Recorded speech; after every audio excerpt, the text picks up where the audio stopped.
Hi, thank you all for coming to our zine talk. So this is going to be a panel discussion with Leicester Zine Library, which is run by Courteney Campbell, Anoushka Goodwin and Jack Squires, who are all here with us today. The Zine Library is the first large-scale zine collection in Leicester, with a growing collection of 52 publications. And we'll share some links and things in the chat. I think Ryan's doing that now. But they archive their collection on their website. They share a lot on their Instagram as well. So if you want to have a look through the zines, please feel free to have a look on there. But I will pass you over to the Zine Library to give you a little bit more of an introduction to themselves. Who's going first? Me? Or shall I go first? Yeah. Okay. Hello, I'm Jack Squires. I am, I guess, an artist, writer, playwright, musician, life model, curator, zine librarian, among other things. I've been involved sort of in one way or another with the Leicester art scene for like maybe 13 years since I sort of started fine art in 2007. I did my foundation in 2007 and then graduated in 2011. I've participated in a couple of collaborative exhibitions and exhibited internationally in Iceland as well as in London and in Leicester. I think in Birmingham as well. Yeah. I currently live in Derby. Hi, I'm Anoushka Goodwin. You can't see me because my video is making the internet go slow, but yeah, I graduated with Jack in 2011 from fine art as well. Been doing some exhibitions since then as well. I did a master's degree in cultural events management recently, and now we're trying to get this off the ground.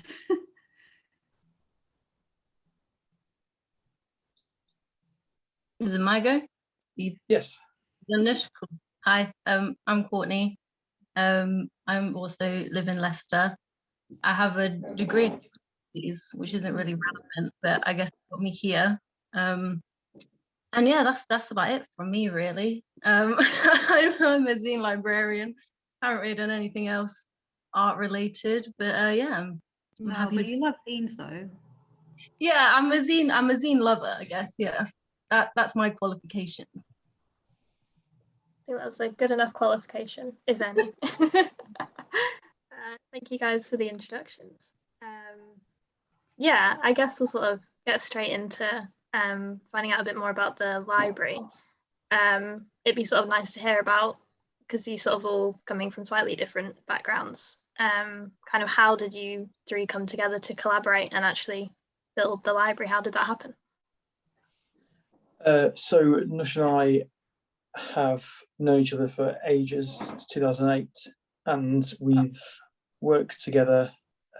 After university, we formed a curatorial duo called Knee Plus Ultra. We did a couple of exhibitions in available spaces in Leicester, sort of exhibited artists, kind of like a internet counterculture art. Is that the right way to describe it, Nush, I think? Sort of, yeah, that's internet oddities and aesthetic. Yeah. So we did that. We did a couple of shows. One in the that's the space that's now the food bank in the Markham Arcade in Leicester, and one at Two Queens in the entrance space there. And we also collaborated as part of like our second year contextual studies part of our course.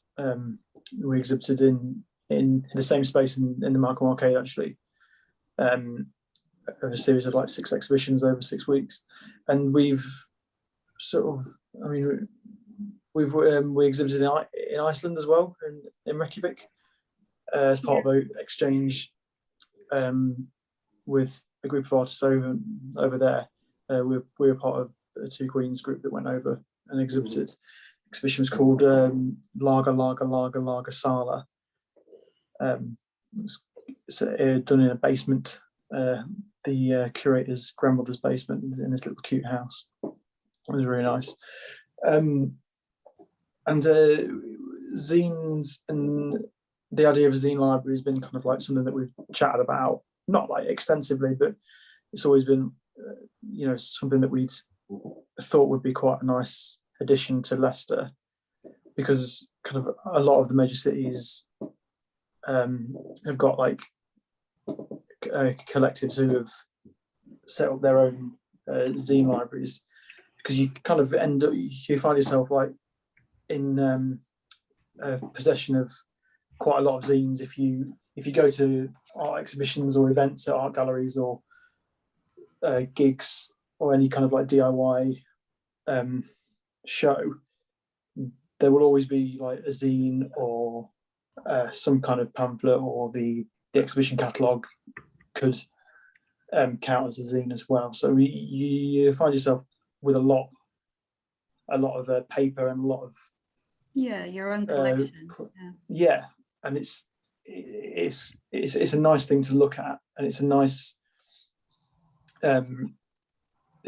kind of snapshot of like the I hate to use the term, like the sort of counterculture zeitgeist at the time, I hate using words like that, but it's nice that there's just one word to describe it.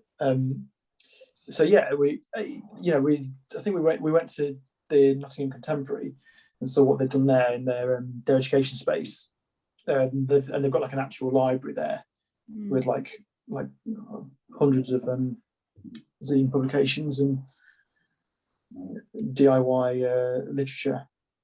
So we thought that would be quite nice to do that. And then we met Courtney through, we both worked at Phoenix, and then Courtney also worked there. Yeah. And we just got chatting about zines, and Courtney seemed interested in helping us with it, or being the third part. Like, you were looking at it at uni a bit, I think. Yeah. During my grad, touched on zines, and I organised an event where Girls Zine Fair came to Demi and put on a zine workshop there, which was really, really cool. And Jack and Mish heard about that. I knew I was interested in zines that way, so they asked me to come along and work with them on it. And I was more than happy to. Really excited. Yeah, it was.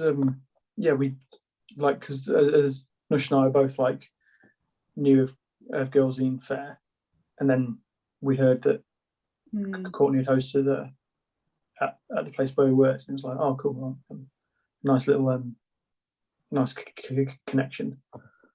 Yeah.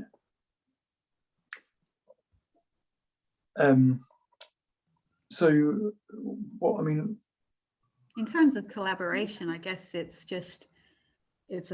been a natural occurrence, because we all have a collection of signs ourselves, and then we've got the the interest and the drive to find places to pop up. But I guess obviously don't want to mention the P word, but the pandemic makes it a bit difficult to actually have a pop-up.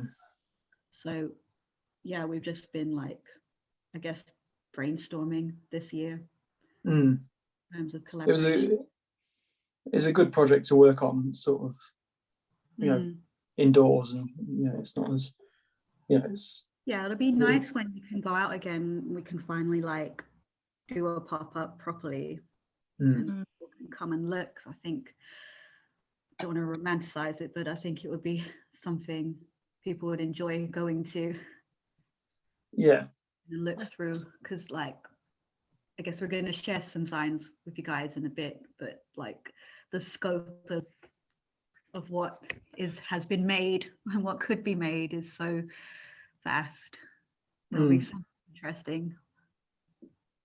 Yeah, with zines as well, they're very relatable to everybody, whether you're inverted commas a creative or not.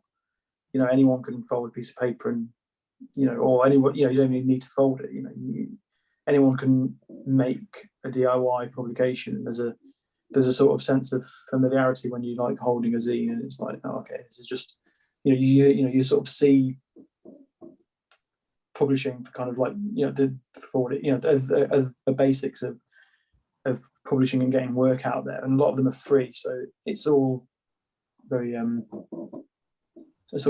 anarchic, isn't it? Yeah, open and inclusive. Yeah. And I think as well the idea of collaborating with a group of us is infinitely better than if it was just one person's job. Yeah, as well. Obviously, you've got like different skills and experiences that come together to strengthen what you're trying to do. Like I was thinking about that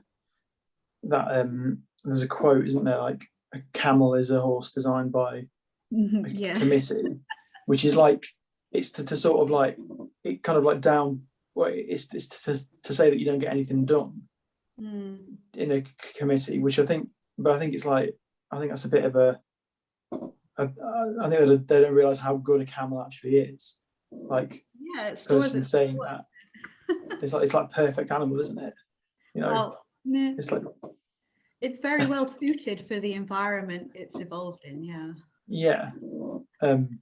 Not to say that a camel was designed by people, but I think without a committee, you probably might not come up with a camel. Yeah. Because everyone, you know, I like that everyone has, not just in this collaboration, but even when you're at your regular job, everyone's got like they come at it at a different angle, and you can see different ways of working and learn stuff from each other. Yeah, I think it encourages sort of listening to other people's ideas as well. I think a lot of people that struggle working in groups are people that often struggle listening to the opinions of others. Yeah, I mean, that's to do with involved, isn't it? That's really interesting, that kind of take on that kind of committee collaboration idea. Just sort of going off of that, I know, because I sort of have been involved with zine culture. I run the Derbyshire Zine Library, which is a lot smaller than the Leicester one so far. We've not done too much yet. And that's just myself at the minute. But as a kind of collective, the three of you, I know obviously Zine Libraries, you kind of have an archive, and what you choose to have in that archive, do you think that's influenced by your collaboration and by your creative interests, like separately? Does that come together sort of for you to decide what goes into it? I would at least say so, yeah, because at the moment our collection is mainly our personal collections. Like that's how it started. Like that's how our catalogue started in the first place. Was all that we had was all just like, yeah, we're willing to, you know, put these in the library now because want to share them with other people. You know, want people to come and have a look at them. But also, what's currently shaping it, I wouldn't say there's a method or anything to how we choose what goes in the library. It's more the case of if people are willing to donate them, which is great. We have had a few donations. I think when we first started, you know, going online and having that online presence, was quite surprised how many people were willing to donate. So it was really nice to have that already, that zine community, you know, willing to back you up and willing to donate their work to you, like completely for free. That was really nice. I think it's interesting the direction that the library could go, purely on the zines that have been donated to us as well, because we could have just sort of brought the zines that we liked, and then it would have been kind of just a showcase of our individual tastes to be sent. I think we've been sent like quite a few now, and they're all different, and they're not necessarily things that I would have like gravitated towards initially. And it's been nice to get something to form like a collection that is not that's like outside of our own choosing. Yeah, that's what's going to make it hopefully appealing in like the public in Leicester, because it's not going to be like, I think we've got like a bit of a understanding that people aren't going to be interested in what we're interested in, like because are you going to share like James Poyser's work, because that's quite yeah, of course, too avant-garde. Like yeah, but there's a lot of the subculture like themes are very political, which I think really helps, especially in this climate, that people can find other ways to express that other than kind of, like arguing with people on Twitter, that sort of thing. Like it feels more creative than that. Oh,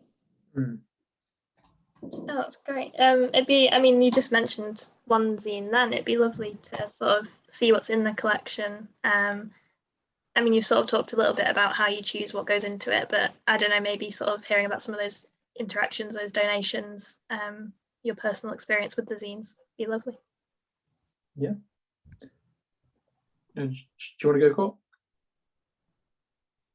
Yeah, I can go first. So I have selected a few here that I wanted to share. These ones are donations. These are ones that we either had before we started the library, or you're on Instagram or Etsy and just fall down that rabbit hole of looking at random zines, and one just appears and you're like, oh yeah, I really want to have that one in the collection. So I'll just change my camera, bear with me, I am on my phone.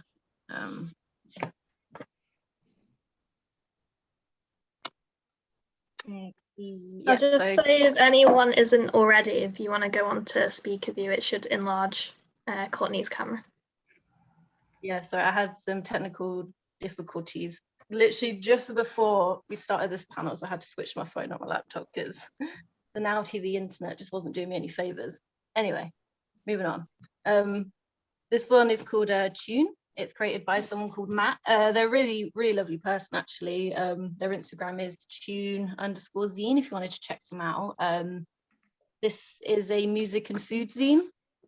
And I think what I like the most about it is it's, a really DIY aesthetic to it. It's all about how food and music and the DIY cultures intersect with each other, and it's just full of like recipes and zine reviews, music reviews, and yeah, so that's just kind of like a little look at that one there. I just love how it was. I'm pretty sure Matt prints them just from like their printer, so I love that as well, that kind of independently published aesthetic, like the black and white. I think it's a really cool zine. And I've got three lots of their work. The next one that they did about Notting Hill Carnival, and again you can just see like the difference in the two. This one is just so colourful, it's so beautiful. Like the artwork in this is absolutely fantastic, and it's all about the history of Notting Hill Carnival and other carnivals that are around the UK. And it's just so engaging, but also so informative at the same time. Like I'll just have a flick through. See, like some of the artwork is just absolutely wonderful. Like I love this centerfold especially. Just like the map of the UK and all the different festivals.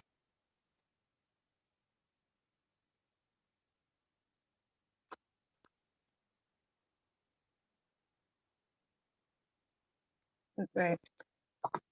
And then the last one that I want to show you is just a little personal fave in the Zine Library. This really little one here. This little bad boy. I think Nush found this one. I don't know how you found it, Nush, but you found it on Etsy, didn't you? And you sent it into our group chat, and you were like, should we get this one for the Zine Library? We were like, hell yeah, you know, Twilight fans, like, incredible detail. But you know, as a Twilight fan, you can appreciate. But again, it's just, you know, printed from someone's printer. This is by Kate Dunn, by the way. They're on Instagram below. Who have we got? Likely and unlikely. So least likely is Carlisle and Esme, which I don't know if I agree with that, but you know, everyone has an opinion. Most likely is Jasper and Alice, but like, again, I can see it, but you know, anyway, I think I wanted to show this one mainly because it's a good example of how you can literally just have a piece of A4 paper and you can just turn it into a zine, you know, like it doesn't take much, like it's literally just folded A4 piece of paper and that's it. I just think it shows the accessibility of zine making. Like, you don't have to consider yourself like a creative person to create something, which I think is really lovely. And yeah, you can just see like the difference in the mediums of each, how varied it is, zine making. And that's my show and tell. Jack, do you wanna anything to add? Yeah, I've got a couple of donated ones first. So we were recently donated this at the Peace Formula. You can find them on Instagram under the same name, the Peace Formula. They're a yoga zine, but it's this one is sort of about adapting like 5,000-year-old mantras to today's sort of problems, nice drawings and poetry. That's like photography. So that's our latest one. We donated 2 volumes of Scuff zine, which is quite similar to the Tune zine that Courtney just showed you. It's a similar kind of music and sort of comics and vintage tech and things. These are printed. There's a special on there how they're printed as well, like a Gokka, I think it's pronounced, Gokology. So a form of like DIY screen print, but sort of portable screen printing. I don't know if you can see it, but quite nicely made. Like sort of 2 or 3 colours. And we got poetry zine by Leicester art legend Danny Spooner, which is lovely. Sort of, again, photography and poetry that she's written, they've written, sorry, in lockdown. And it's very personal and it's very nice. And I think you should like support her and them, sorry, and make a donation. And onto mine, I've got my zine cam here. Thanks to Charlie for suggesting using the camera on the back of my iPad. So it's just a few from my personal collection. There's no jobs in the arts one, which I thought I'll just drop in there. This is the one Nush was talking about. This is by James Poyser. It's a friend, an artist of ours. It's a comic called Castles in the Sky. Just turn it around again. It's all hand drawn. So you got this like Marilyn Manson sort of character. That's all in like his handwriting. Sort of a existential, sort of ghoul-like character, sort of talking to an elder about how suffering can either inhibit or act as a catalyst to your creative process. Yes, there's a sort of tombstone there that he actually made himself as well, like it's about 2 meters tall. I think that's my favourite that I own. I have 2 copies of it. One's literally behind a piece of glass. I framed it. My old housemate gave me this one. Dog ear. So he was using it as a bookmark. Again, you don't need any staples or anything. Just folds out, and there's a little crossword, some artwork, and some poems. Very nice. I might share the crossword on the Instagram because I'm really struggling with it. It's 1 letter per answer, so it's difficult. And then we've got. What do you mean? It's 1 letter. It's 1 letter per answer. So it's every letter of the alphabet. Oh. So I might put that on the Instagram in a bit. The clues if anyone can help us. And then we've got the This Is Not Where I Belong. So these are other donations that we were given. I think it was like a monthly poetry collection. Just again, like screen printed on the newsprint. You fold out. It's a nice way of displaying them. So that's quite nice and thin. And then this one is more of a larger. Again, quite nicely printed. And then one a little bit more professional looking. This is one of Anoushka's. A basic witch. It's like nicely printed, glossy. I quite like there's a how to spot if your avocado is cursed. Got like entirely neat avocado there. Got the one with a little brain in it. So yeah, it's the ones I wanted to show you. Sort of, I think I tend to gravitate towards the more written zines with more like poetry and writing in them, as opposed to like image-based ones. Although I guess James Boyce's is mainly image-based, so think what you will of that. But yeah. Brilliant, thank you. I was just wondering, is the library currently accepting donations for zines? Yes. Oh, absolutely, yeah, always donations. Okay, so for anyone that's sort of in this call or may know people who want to submit, what's the best way of doing that? You can contact us on Instagram. You can just drop us a DM, or our email address, leicesterzinelibrary@gmail.com. Those are the 2 best ways.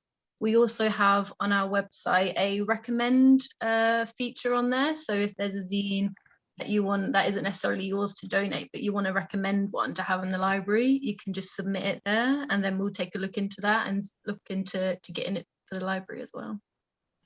Oh, that's a really nice idea. Awesome, thank you for sharing them with us. There's some zines I definitely want to check out there, so I'll be having a look through your catalogue later. But yeah, sort of going back to some of the questions we had for you.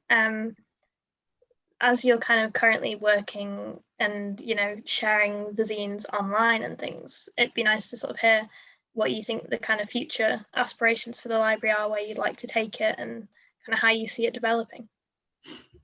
Yeah, so hopefully the next step will be doing an actual pop-up in the next couple of months somewhere in the city centre. We're also working on an Arts Council bid. We just had an unsuccessful one, but we're gonna meet with the library and collections relationship manager and get some pointers, and hopefully get a really small bid to do some kids workshops over from June to August, I think now. And there'll be there's this thing you can do called Arts Awards.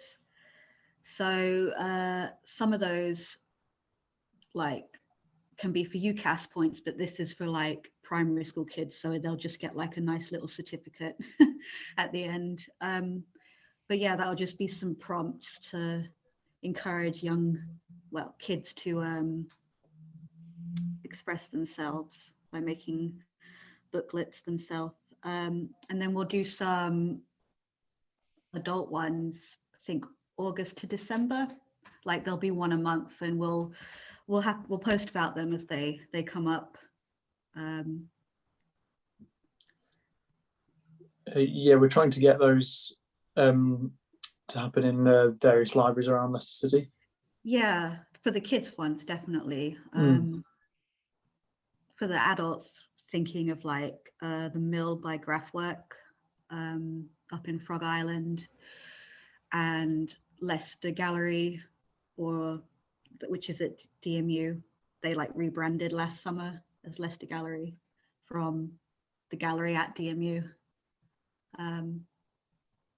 We're also going to be providing some like similar activity prompt for the Leicester Library's Summer Reading Challenge. So yeah, we're still working on like building a sort of professional reputation with other arts organizations. So it was really nice to be invited to do this talk for No Jobs in the Arts.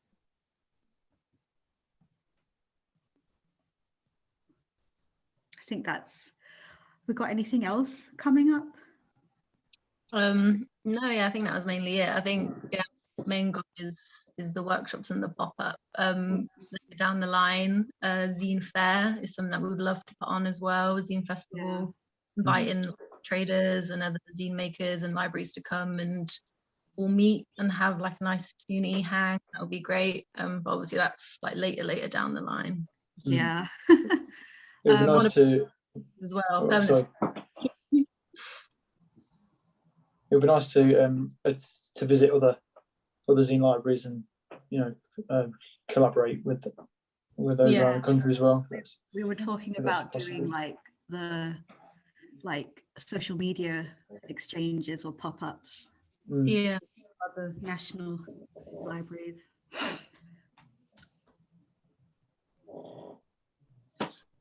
Sounds brilliant. Like you've obviously got a lot kind of in the works, I guess, and with those applications and workshops, I hope they go really well for you. It sounds like it's sort of you're kind of edging towards a very kind of community-based like library. I don't know whether that's something you'd sort of see yourself as. You kind of want to get out there and network and kind of reach out to other galleries and libraries particularly that you can kind of work with. Yeah, but I think that's a really big part of the Zine subculture and ethos sort of thing, is the community-based DIY work for me. Yeah, definitely. The community really important to us, and the accessibility as well of the workshops, making them free when we can, or the idea of like pay what you can to a workshop. That's also like really important aspect to us as well. Yeah, I've seen a few other zine libraries do that kind of pay what you can thing, so that seems to be a sort of common kind of ground, I suppose. I think one of you mentioned at the beginning, it was sort of this idea that you kind of realised, Leicester doesn't have a zine library, and that's sort of where that kind of came from. You wanted to, step into that place. And we've had our talk with curators earlier, and obviously as zine librarians, gaining these donations, working out how to present them and stuff, you're sort of curating this collection. What's the sort of thinking behind, like, why do you feel that Leicester needs a zine library? Why do these need to be collected together for people to see? I think it's the accessibility of it, really. You can you often find zine libraries sort of connected to either an arts organisation or a gallery, like an existing gallery or an existing arts organisations, and it can be I can't, not a breather, but it's something extra to go with that, and it's always nice to see like a gallery putting on something other than just the shows. You know, it's almost like another show within itself, or it's people from the galleries, you know, the studios who've set it up, and it's a very easy. I say easy, nothing's easy, but it's you know, you can set up a zine library as quickly as you can make a zine. You know, it kind of goes with the territory of, you know, it's a DIY library. You know, yeah, I guess it's good not to be associated. If we can, well, since we're doing it independently from a bigger institution, hopefully we can not become institutionalized, like, yeah, because of, you know, all the gatekeeping and stuff like that. Like, for me, it is the main point of keeping it as open and accessible as possible. Yeah, it's really interesting, the kind of institutional aspect. I don't know if you three have sort of how much you've been involved with the kind of conversation around zines and zine libraries. I know there's a sort of code of ethics to it all, and you know, there's a certain way, like you say, it's a very DIY culture, but it's also very respectful and inclusive, I guess. And I can kind of see that's really kind of core to what you're doing. And like I said, that community aspect and making sure it is accessible to everyone. Yeah, I mean, we're gonna try, but we might get it wrong sometimes, but you know. I guess it's all about learning, isn't it? Like, yeah, you know. being aware of barriers and stuff like that. Definitely. Speaking of sort of, you know, making sure everyone's involved, I know that you've got an open call at the minute. I don't know if you wanted to sort of have a quick chat about that. Connie, do you want Yeah. to tell us about the open call? Yeah. So our current open call, we are planning on creating a e-zine that will go up on our website and share with other people and whatnot. And we're currently looking for submissions that evolve around Leicester or Leicestershire in lockdown. So anything that either you've made during lockdown or anything that is helping you currently. It's really, when we say open call, it's incredibly open. Like anything that has helped you in any aspect during the Leicester lockdown, or has helped you get through it, or, you know, has been like an outlet for you that you want to share with us, send it to our Gmail account. More information is on our website, but yeah, that's still open. We don't have a date, we don't have a deadline yet, so, you know, take your time. And yeah, we would love for more people to contribute to that. Awesome, thank you. Well, I guess I'll kind of open the discussion up. I know that we've had a few comments in the chat, but if anyone did have any burning questions, feel free to kind of shout at us. I just seen someone post, I've lost it. If we've got any recommendations for resources or websites or libraries inside and outside of Leicester for people that are interested in science but don't know where to start. I'm just going to look through my bookmarks, but I don't know if anyone else can contribute better than me. I guess start on Instagram. You can go on our Instagram and see who we follow. We follow a lot of zine libraries from all over the UK and abroad as well, and we're constantly following more, and we will share anything we find interesting as well. But I guess search in the usual places, you know, Etsy and Instagram. I think the zines have like Facebook pages, that kind of thing. Yeah, Etsy is really good. Like, for like hundreds of pages and find something different on each page. And if you can't find what you're looking for,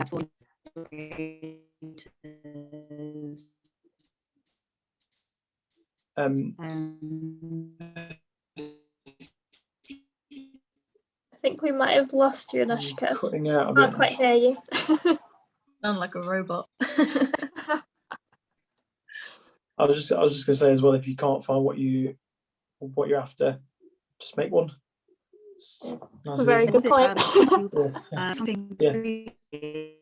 meaningless. I'm trying to find that. This article. I'm sorry, I'm thinking Windows now. Okay, I'm quiet for a bit. Can you guys hear me now? Yes. Yeah. Okay, I just posted like an article that was quite comprehensive sort of overview of why zines are important. Sorry. I'm just trying to find this one. It's like it's like a mailing list set up by like institutional librarians and collections owners or workers that are having a lot of like academic discussions around it. Like for instance, one of the more interesting topics I found on there was about whether or not libraries should ask for consent of creators to hold the Zine in their collection. And yeah, I just thought that was a really interesting debate, because obviously our collection is something, it's like the three personal collections that come together. But if we make this like a public thing, should we be asking for the consent of the creator?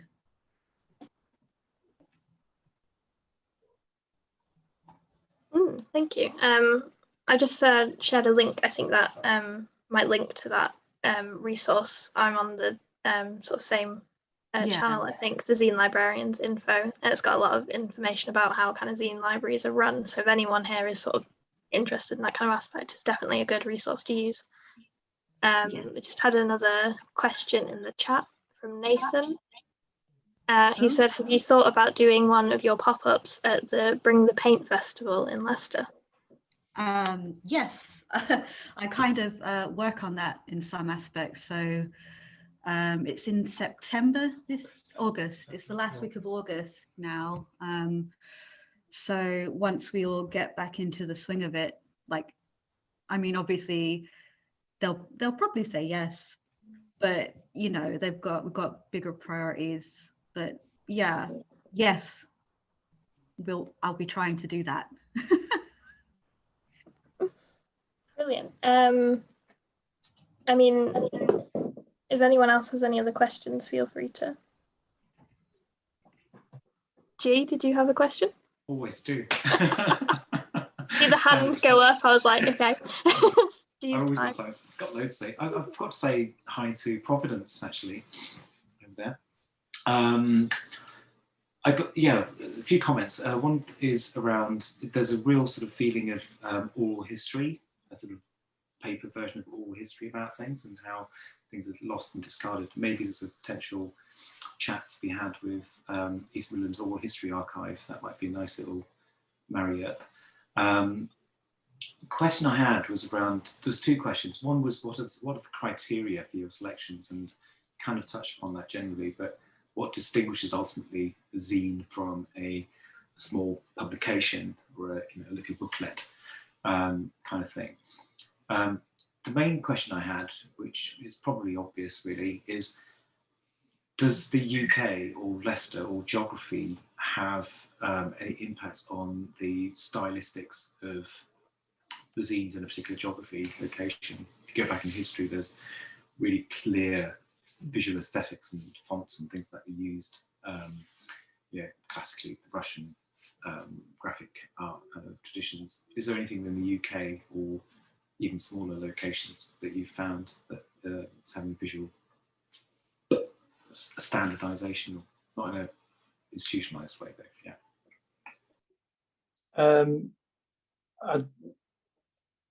not that I've seen, or not that I've noticed. I think it just depends on what the individual has access to and what they want to use. You know, some people just have a biro. You know, they might be into different fonts and imagery and things, but if they just have a biro and they want to get something out there, they just do it. But obviously, there's people who primarily working a collage and do it the old-fashioned way on like a photocopier. So I guess there's an aesthetic in that. But I don't know. Have any of you got Courtney or Nush noticed any stylistic coherences? I mean, I personally, but I would say if you were to do like an academic study on the topic, I think you probably absolutely would. But as far as, you know, what I know, I'm not sure. But yeah, I think, Jack, you're right in saying it does mainly come down to the individual and their, you know, preferences or how they are like express themselves on that piece of paper. So yeah, I'd say it is more of an individual thing, but I think if you looked into it, you probably would, you know, if you did a study on, you know, zines in certain regions, you probably would find similarities. But yeah, I'm not 100% sure, unfortunately. Yeah, I don't think perhaps now there might not be as many obvious differences, but perhaps in the 80s and 90s with like punk or LGBTQ plus culture, I think there might have been back then, but because of the nature of it, there's just not really that back catalogue, like, because there would have been short runs. They might not have been, they might, you know, like they might not have had access to the photocopier, so they might have all been handmade, so there's only going to be a couple of them. So unfortunately, I think maybe a lot of stuff like that might be lost to history. But you can definitely see the different like styles, like Jack said, there's collage, or I know the ones I've made have just been cut and paste on the computer, but like even the tune one looks like you know, things have been written and cut out, and that's collage again, isn't it? But yeah, it might depend on what genre you're going for, like a photography one or a punk one or that sort of thing. Yeah, it's a very interesting academic study. Yeah, for a historian perspective, that would be interesting. But I think when Nush, yeah, I agree with Nush when you say it would more depend on genre than region, I would say. I was going to say some of the international zine events that I've been a part of or attended, I definitely agree. By genre, there's some very specific stylistic approaches and ways of talking about things in zines. But because they were international, there were zines and zine makers from all over, and based on sort of place, it didn't seem to have too much of an effect. So that is a really interesting point. What was the first question? My first question? Yeah. Wasn't really a question, more of a kind of comment, suggestion, bracketed question. It was around the sense of oral history, the similarity between oral history and zine culture. I suppose that kind of leads into accessibility. I didn't want to touch on it too much, but, you know, people that haven't got, you know, who are not sighted, how do they approach it? That's a whole bag of fish. Yeah. People do make, like, I've seen a lot of zines on Etsy recently about like sort of mental health, illness and stuff like that. But yeah, I don't know about physical disability, but I think because, well, my view of making a zine is pretty open, so I think that could be facilitated if someone wanted to make something, express themselves that way. We'll certainly want to address that in workshops and stuff that we do. I think as well, with regards to like oral history, I think things like this are kind of like, they're like how sort of modern language has kind of developed from vulgar Latin, isn't it? Like it was never written down, and yet here we are, you know, speaking loads of different languages that derive from that. So, you know, and speaking them in the moment, I think having these little publications here that are handmade is quite a, I don't know, I go all like philosophical about it, but it's a sort of nice thing to enjoy in the moment, and then enjoy whatever is, you know, going to happen in the future, you know, without necessarily sort of, I mean, I know the library is an archive, so that might be a bit of a, yeah, I guess Zine Library oxymoron. is more of a 21st century phenomenon, maybe. And maybe in the future it will be different, because if we've still got this library in like 10 years, this collection, that would probably be super interesting to people that are not born yet or whatever. No, definitely.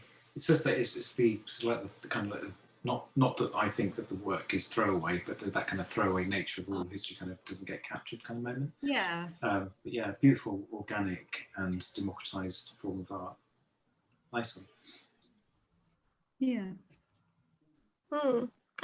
Sort of going off of that kind of archive nature, and you're saying, you know, the library's still here in 10 years, that sort of kind of, you're creating this kind of time capsule, I suppose, of artists' experiences. What they're creating now in the future will be a kind of archive of that experience. Do you feel, obviously in the current situation, do you feel that zines are particularly important now for artists, or just anyone in general making zines? Is that particularly important for that documentation of this experience that we're going through, because it will be archived in that way? I think any form of sort of creative output is important. I think regardless of whether it's archived or not, I mean, things are going to be archived. You know, it's like the war, isn't it? People are going to be going on about it for 100 years, so it's always going to be there.